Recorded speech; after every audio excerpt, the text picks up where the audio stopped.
টাঙ্গাইল একটা বৃহত্তর জেলা। এই জেলায় আমাদের যেরকম একটা রাজনৈতিক নগরী এবং একটা স্বাস্থ্য নগরী হয়ে গড়ে উঠেছে, যেমন আমাদের একটা medical college, Tangail medical college তথা 250 জেনারেল হসপিটালে অবস্থান। এর পাশাপাশি টাঙ্গাইল শহরে 78টা বেসরকারি হাসপাতাল প্রতিষ্ঠিত হয়েছে। আমাদের মান উন্নয়নের স্বার্থে আমরা মোবাইল এবং মনিটরিং টিম এবং মান উন্নয়ন আমরা করছি। এর জন্যই প্রথম দফায় আজকে আমরা আমার সম্মানিত সভাপতি সাদু ভাইয়ের নেতৃত্বে আমরা আজকে পরিদর্শন করলাম। কিছু ত্রুটি এবং বিচ্যুতি পাওয়া গিয়েছে, সেটা অচিরেই সমাধান করে যাতে টাঙ্গাইল জেলাকে সুন্দরভাবে স্বাস্থ্যসেবা নিতে পারে এই ব্যবস্থা আমরা করব।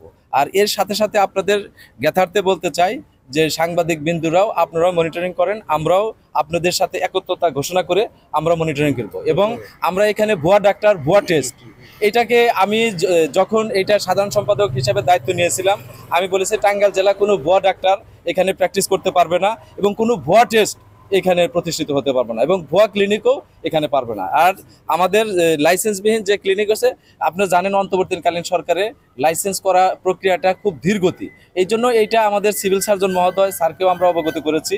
আমরা দ্রুত এই লাইসেন্সগুলোকে দ্রুত আমরা সম্পন্ন করব এবং এর পাশাপাশি মান উন্নয়নের আমাদের এই টিম অব্যাহত থাকবে। প্রথম দফায় আমরা আজকে এই টাঙ্গাইলের যে সমস্ত ক্লিনিকে অনিয়মতান্ত্রিকভাবে কার্যক্রম পরিচালনা করছে, এটার ব্যাপারে সার্বিকভাবে প্রশাসন থেকে শুরু করে ক্লিনিক সমিতি এবং টাঙ্গাইলের সুশীল সমাজ সবাইকে নিয়ে আমরা কার্যক্রম শুরু করেছি।